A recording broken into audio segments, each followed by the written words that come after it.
início ao nosso estudo nessa noite.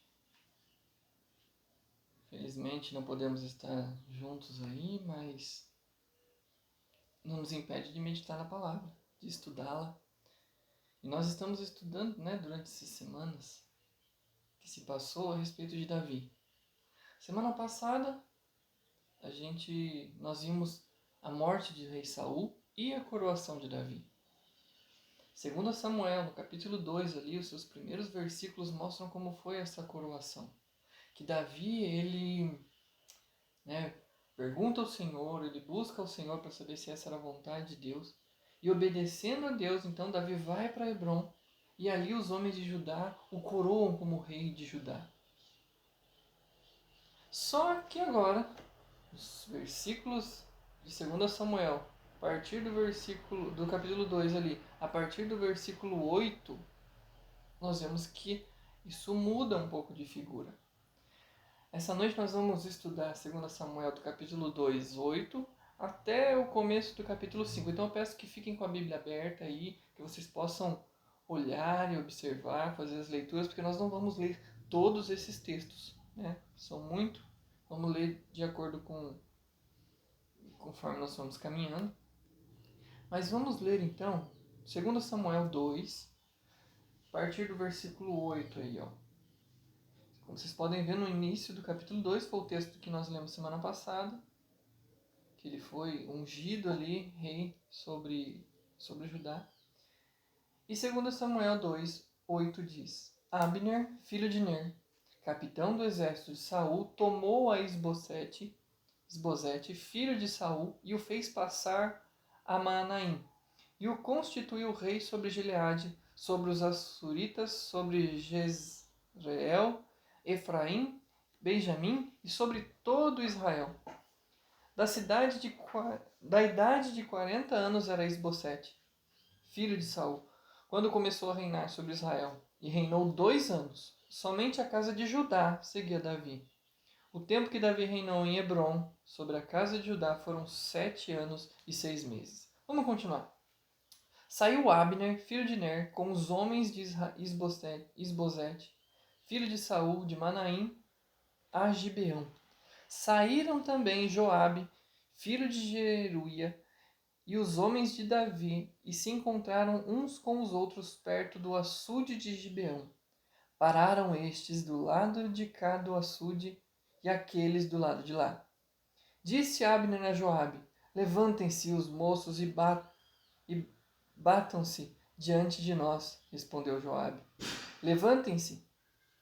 Então se levantaram e avançaram em igual número, 12 de Benjamim, da parte de Isbosete, filho de Saul, e 12 dos homens de Davi. Cada um lançou mão da cabeça do outro, meteu-lhe a espada no lado, e caíram juntamente.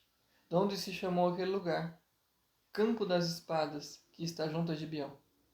Seguiu-se crua peleja naquele dia, porém Abner e os seus homens e os homens de Israel foram derrotados diante dos homens de Davi. Por enquanto até aí.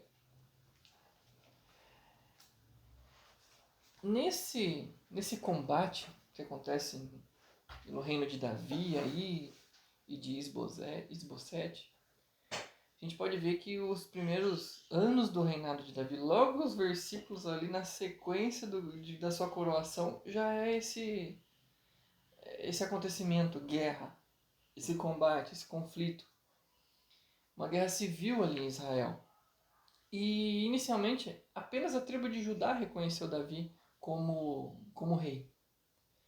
Ele tinha ali a admiração do povo, de suas forças, haviam músicas a respeito de Davi e tudo mais. E olhando para essa situação, a gente vai ver como hoje esse acontecimento lá no Antigo Testamento ilustra o combate que nós enfrentamos contra as forças das trevas e os cuidados que nós precisamos ter em meio a esse conflito, a esse combate que nós travamos. A primeira coisa que a gente vê aí é a oposição de Deus, é a oposição a Deus e o reino de Deus, o seu reinado. A gente olha que lá no reino de Davi, essa oposição também aconteceu. a gente vê que Davi já havia sido ungido rei sobre Israel. Ele era o próximo rei. Deus já havia escolhido o seu próximo rei. Mas mesmo assim, não foi fácil, não aconteceu de uma maneira tranquila, como a gente pode ver. Apesar do povo de Judá ter coroado Davi, lá em Hebron, o restante de Israel não se submeteu a ele. No entanto, houve uma tentativa de dar continuidade à linhagem de Saul. Lembrem, Davi já era ungido rei, né? Porém, eles ainda tentaram colocar o herdeiro de Saul no trono, o que havia sobrado, né? Porque os filhos de Saul, os guerreiros ali, haviam morrido na guerra também. E um capitão do exército chamado Abner, que era um homem hábil, um homem poderoso, ele tomou Isbosete, que era um filho de Saul, e ele atravessa então o rio e faz dele rei sobre Israel, Manaim. E foi uma manobra político-militar ali que aconteceu. Olha que não tem menção do povo, né? Ao contrário da maneira que Davi foi coroado rei, que o povo escolheu, né? Que Judá ali o convidou para ser rei e tudo mais, no início desse capítulo 2. Abner ele convenceu os líderes das tribos de Israel a fazer de Isbosete o seu rei. E aí mais tarde, então, Abner ele também confessou que fez isso contrariando o propósito e o juramento de Deus. Ele, evidentemente, Isbosete não era um bom guerreiro. A gente não tem menção nenhuma dele na guerra, ele no campo de batalha. É provável que ele não estivesse nesse campo de batalha, que não tenha lutado. Então, ele era um filho ali, né? Nem era não seria o sucessor direto, não seria a primeira escolha, caso não fosse Davi ali. Então, a gente vê que o significado do nome dele, né, Isbosete, significa homem de vergonha. Lá em 1 Crônicas 8:33 e 9:39, fala que o nome era Esbaal, fogo de Baal, o nome dele. Mas apelidaram ele, né? Isbosete era o nome conhecido aqui em 2 Samuel, que é homem de vergonha. E a gente vê como isso foi. E essa resistência de Abner e de Isbosete, novo rei ali, essa tentativa de manter o reinado de Israel sob o domínio dos filhos de Saul, mesmo contrariando a vontade de Deus, é uma clara ilustração do conceito de reino parasita que está presente na teologia bíblica de Gerard van Groninger, que é por meio da criação, por meio do universo. Deus estabeleceu o universo como seu reinado. Ele é Senhor sobre todas as coisas e, né, tem um domínio sobre todas as coisas, sabemos disso. No entanto, pelo pecado, Satanás ele escravizou os homens e formou um reino paralelo, um reino opositor ali. A Bíblia chama esse reino do reino deste mundo.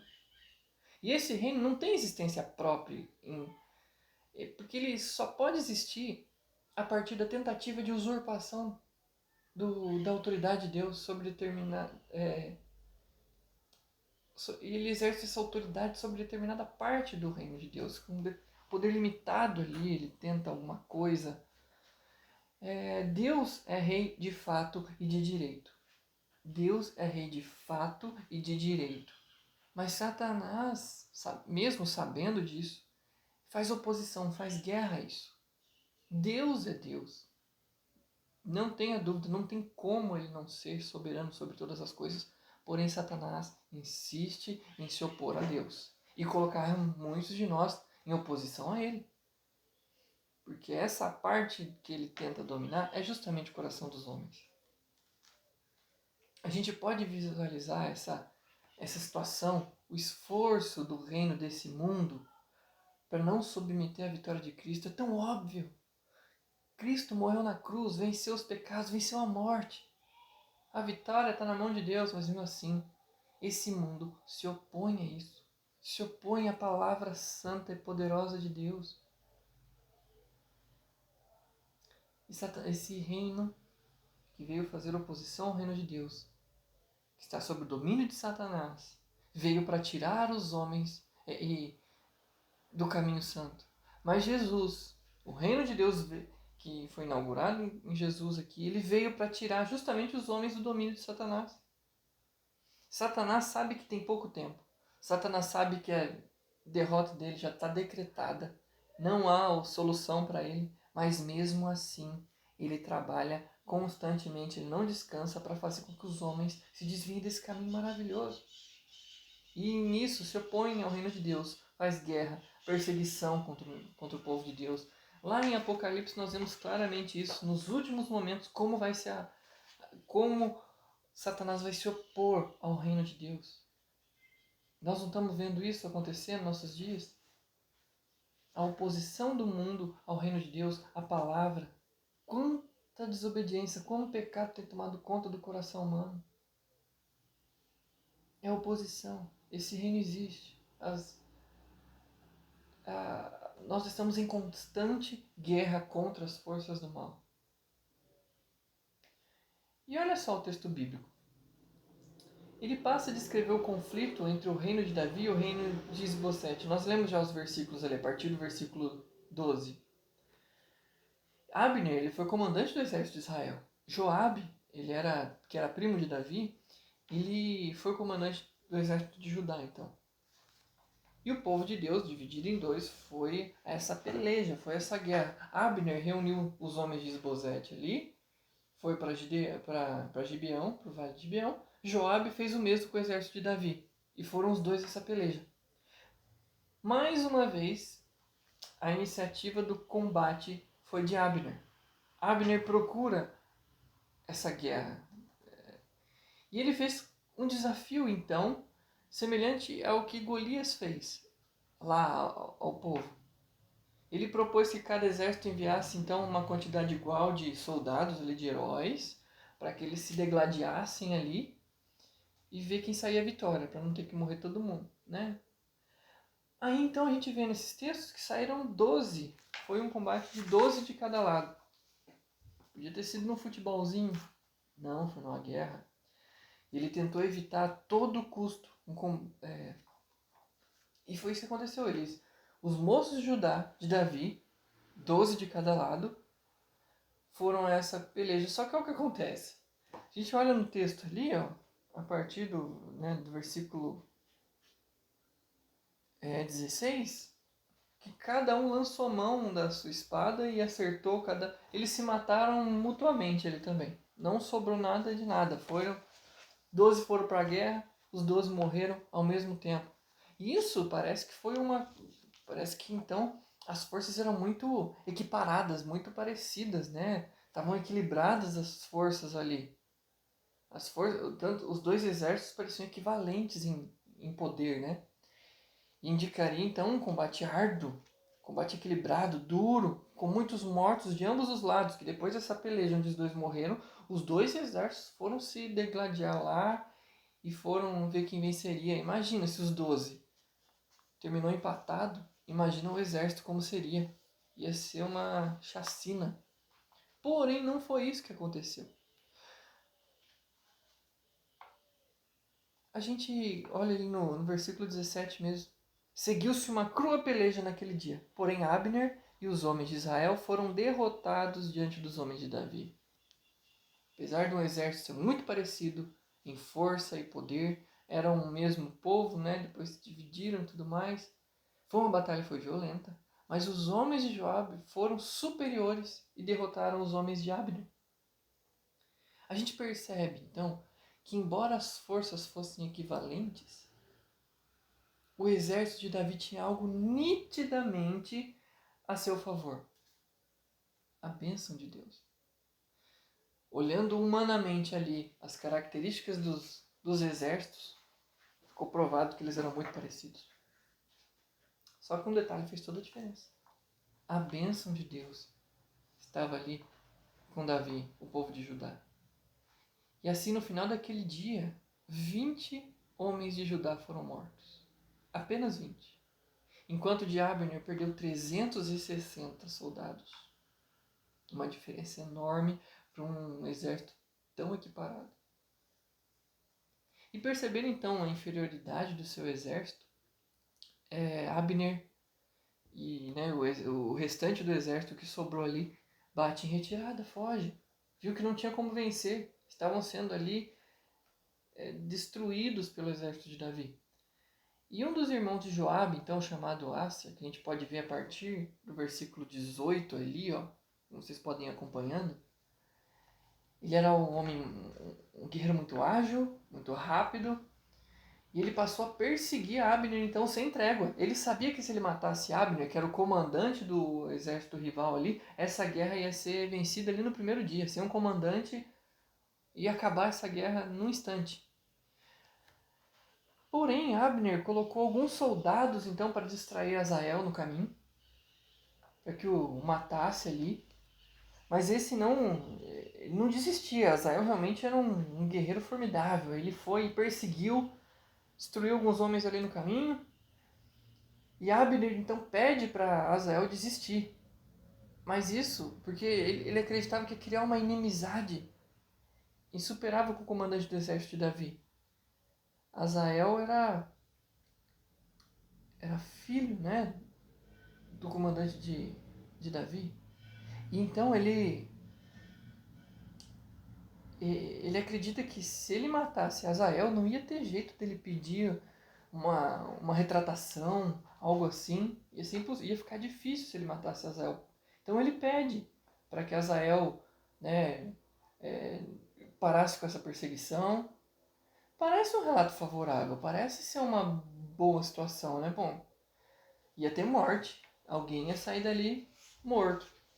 Dessa maneira, fazendo um acordo, as coisas podiam se ajeitar. Parece um tanto favorável, parece sensato.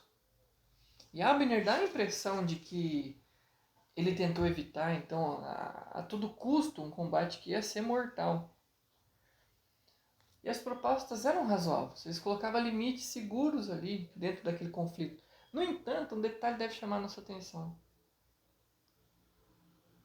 Percebendo que Azael não desistia, ele não ia parar, vocês podem olhar isso aí nesses versículos finais do capítulo 2. Abner, o que ele faz? Ele deixa a sua lança, né, a ponta da sua lança, a ponta de baixo também era afiada, para trás. E nessa perseguição ali, com toda a sagacidade ali, de uma maneira um tanto covarde, que ele não para pro combate, ele não enfrenta Azael de nenhuma forma, ele só está fugindo dele. E ele se aproveitando dessa agilidade de Azael, então ele o fere Azael no abdômen por trás ali, e Azael morre nessa situação. Azael não teve nenhuma chance de reação.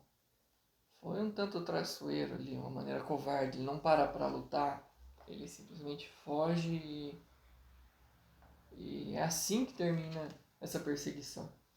E nessa descrição a gente pode encontrar algumas lições para o nosso conflito com os inimigos do reino de Deus. E esses inimigos, Russell Shedd, né, um teólogo que eu acredito que muitos conhecem, chama de o mundo, a carne e o diabo. Esses são os inimigos do reino de Deus. A gente vive em constante conflito com essas forças de oposição. Elas parecem muito poderosas, mas a gente não deve temer o mundo, a carne e o diabo, porque nós somos dirigidos e sustentados por Deus. E nós contamos com a bênção de Deus. No entanto, Paulo nos lembra que nós devemos manter constante atenção às armadilhas e essas artimanhas. Lá em 2 Coríntios 2, versículo 11, depois os irmãos podem dar uma lida lá. Nós devemos manter constante, sempre alerta, devemos vigiar sempre. A Bíblia nos alerta sempre a isso. E a gente observa que o mundo ele está em ativa rebelião. O mundo vos odeia. Não se trata apenas de um afastamento de Deus da sua vontade, mas de uma conspiração realmente para ir contra o Senhor, contra Jesus Cristo, contra o ungido de Deus. O mundo não apenas não quer saber de Deus, mas ele faz oposição a Deus. A gente percebe isso. Todo quanto é a oportunidade que o mundo tem de expressar contra contra Deus, ele vai fazer. A gente vê isso em vários eventos aí. Na televisão, no jornal, na nossa vida. Não é apenas eu não quero Deus, mas eu não quero e vou combatê-lo cegamente. Cegamente. Por isso nós vamos manter alerta. Jesus ele também afirmou que o mundo os odeia, que a gente ia passar por aflição. O Salmo 120, versículos 6 e 7, ele descreve também a angústia de um homem que procura paz, mas os seus vizinhos só querem guerra. Mais que isso, o príncipe desse mundo quer matar, roubar e destruir.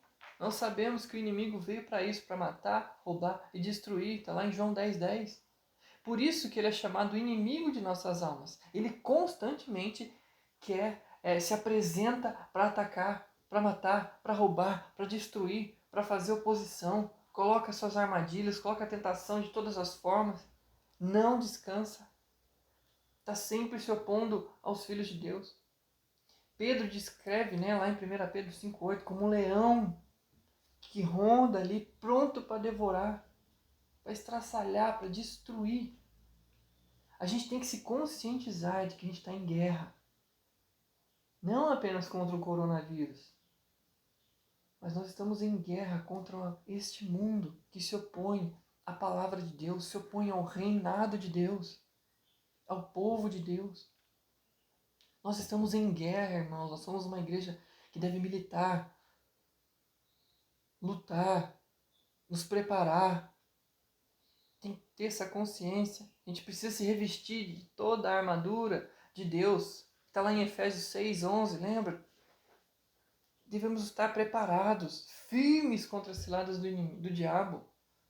E outro importante conceito aqui, embora pareça que o conflito vai ser interminável, e que durante ele a igreja sofre importantes baixas, que realmente nós temos muitos missionários que são assassinados, perseguidos, esquartejados, queimados. Pessoas que a gente vê enfrentando a vida da maneira honesta, de uma maneira de levar a Cristo, tem uma vida tão difícil. A superioridade do reino de Cristo e o seu avanço são uma realidade. Quantas oportunidades o mundo já teve de calar a igreja e nenhuma delas foi possível. O livro que jamais caiu em desmérito é a Bíblia. Não por falta de tentarem.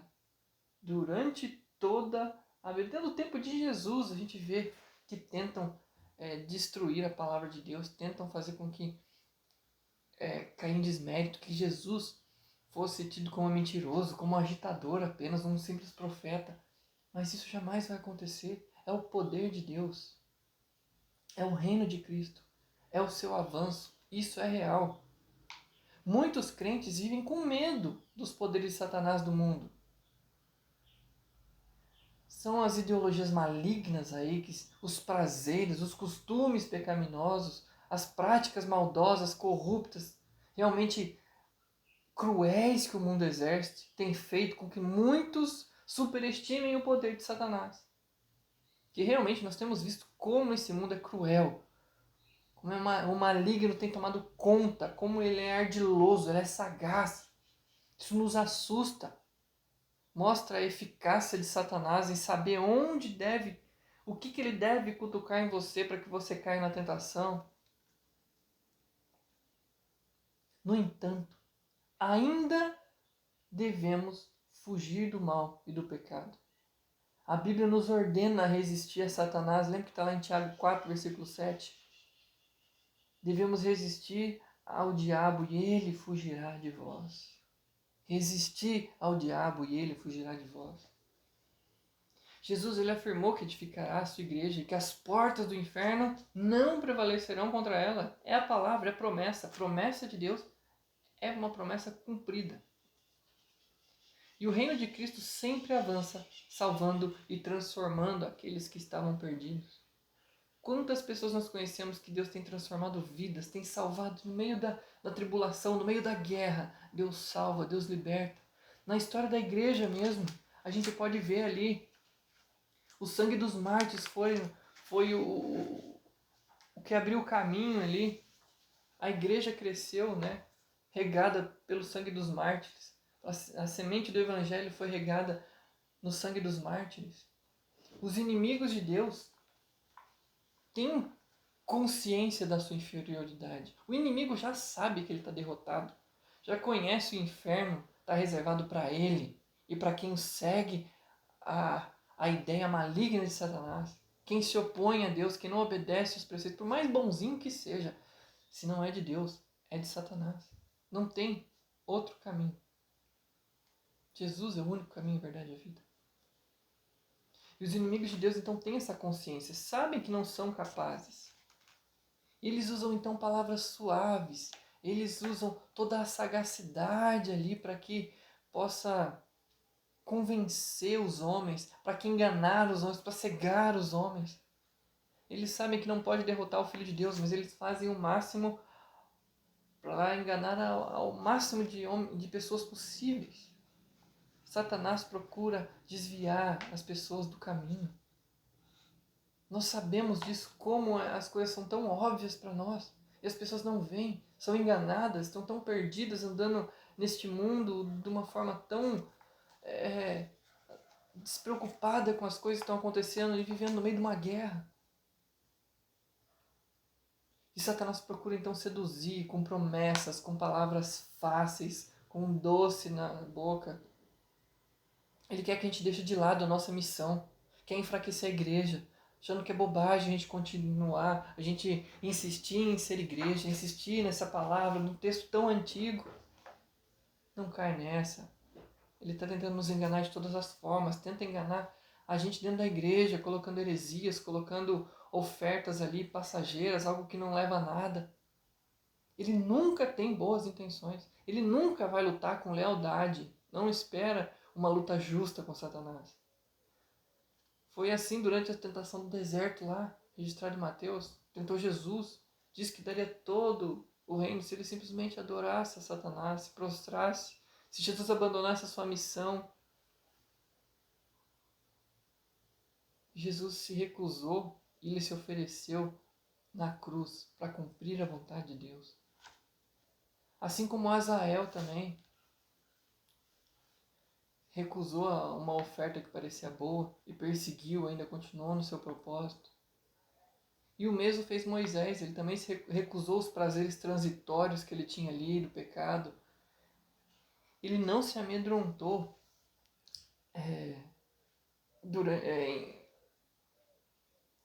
mesmo com tanta oposição, inclusive do povo que ele havia libertado ali. Ele foi firme na sua missão, foi contra o rei do Egito. Mais para frente foi contra o povo. Mesmo assim ele continuou. Deus, não me envia a lugar que o Senhor não esteja comigo. E Paulo ele escreveu lá em 2 Coríntios 5,15. Ele morreu por todos, para que os que vivem não vivam mais para si mesmos, mas para aquele que por eles morreu e ressuscitou. A superioridade das forças de Davi, como a gente pode ver ali no começo do capítulo 3, a extensão do tempo que passou, começou a gerar problemas dos dois lados do conflito. A guerra nunca compensa. Na casa de Saul, Isbosete ele entrou em atrito com Abner. Ele tomou por esposa Rispa, que era uma das concubinas de Saul. Isbosete entendeu que isso era uma tentativa de assumir o trono e repreendeu. Abner, né, tomou como concubina tomou como esposa uma das concubinas de Saul. E aí criou aquele atrito, aquele ciúme com Isbosete, achou que ele ia tentar usurpar o rei, do rei usurpador ali. E aí, quando ele foi repreender, ele ficou ofendido pela acusação ali, e Abner resolveu então abandonar Isbosete e ofereceu o serviço a Davi. Ele abandonou o próprio rei que ele havia colocado ali, causou todo aquele fuzuê, todo esse conflito, e agora ele vai a Davi oferecer os seus serviços. Isbosete, para não ele não pode fazer nada, porque ele sabe, ele não é um homem de guerra, ele era um rei de oportunidade, então ele fica com medo do que é de Davi e de Abner, né? E como sinal do seu acordo, Abner então trouxe Mical, que era filha de Saul, para Davi. E assim ambos fizeram essa aliança, e Abner então ele trazia todos os líderes de Israel para servir a Davi. Porém, Joabe ali, lembra que era o general de Davi, ele e os seus homens ficam sabendo do acordo que Davi fez e acham isso um tanto absurdo. Se vocês olharem no texto, ele fala que ele alerta Davi, né? Joabe alerta Davi que Abner não é um homem confiável. Como que Davi deixa ele entrar na presença dele, deixa ele ir embora dessa forma, da mesma maneira que entrou? O que fizeste? O que Davi fez, o despediu, deixando ele ir embora livre desse jeito? Ele é traiçoeiro. E ele conhecia, né? Joabe conhecia, havia acabado com Aser, né? E ele veio para enganar, para tomar conhecimento olha só o que diz no versículo 24 e 25. Ele fala que ele veio só para sondar ali, para ter conhecimento das suas empresas, sondar os seus planos. Aquele é seu fim da guerra.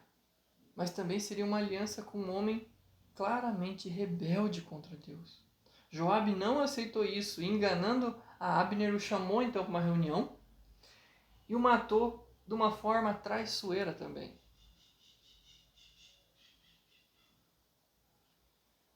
A gente vê que ele misturou boas e más razões, né? A intenção era boa, mas foi feita de uma maneira errada. E isso ele usou, né? Joabe usou das armas erradas nessa luta. Ele usou de armas mentirosas, coisas das trevas, armas do inimigo, trouxe maldade e vergonha para o reino de Davi. Segundo Samuel 3, 28 e 29, sabendo depois Davi disse, inocentes somos eu e o meu reino para com o Senhor, para sempre, do sangue de Abner, filho de Ner. Caia este sangue sobre a cabeça de Joabe e sobre toda a casa de seu pai. Jamais falte da casa de Joabe quem tenha fluxo, quem seja leproso, quem se apoie em muleta, quem caia a espada, quem necessite de pão. Que ele fez da maneira errada. Em nossa batalha pelo reino de Deus, a gente precisa lembrar que não podemos tentar vencer a qualquer preço. Nós não vamos usar as armas do mundo para tentar vencer o mundo. Nós não vamos ser traiçoeiros, nós não vamos nos rebaixar a ser como o mundo. Jamais. Por mais que pareça que é o caminho mais fácil a se fazer. A gente não pode lançar mão das armas das trevas. Tentar fazer a obra de Deus usando as coisas do mundo. Isso está completamente errado. Isso é comprovadamente danoso. Quantas igrejas, quantas pessoas tentam usar as coisas do mundo, introduzindo-as dentro da igreja, achando que vai ter um sucesso, que vai encher. As igrejas podem encher, mas o céu vai continuar vazio se usarem as armas erradas. Paulo afirmou que não pode mercadejar com a palavra de Deus. Ele também falou que as armas não são carnais. Não é por força. É pelo poder de Deus que nós vamos vencer esse mundo, irmãos.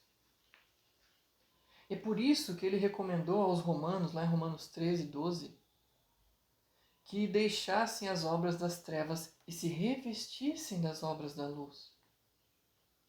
É um outro treinamento. É um outro pensamento. É uma mudança. Nós não podemos viver como o mundo vive e achar que nós vamos ganhar o mundo agindo da mesma forma. Jamais. E a gente vê aqui então, voltando para essa história, com a morte de Abner, os líderes de Israel então temeram e se submeteram a Davi. Já não tinha mais um rei, Israel não tinha mais líder algum. Isbosete, outro covarde, ficou com medo também. Abner não existia mais. Aí Isbosete foi morto pelos seus próprios soldados também. E Davi também não deixou de puni-los exemplarmente. E assim todas as tribos de Israel vieram e reconheceram Davi como rei. A gente pode concluir então que a guerra é sempre algo terrível. É muito doloroso, é sofrido. Nela a violência, a maldade dos homens ficam especialmente expostos. É na guerra que a gente vê realmente quem é quem. E foi assim os primeiros anos do reinado de Davi, a gente viu.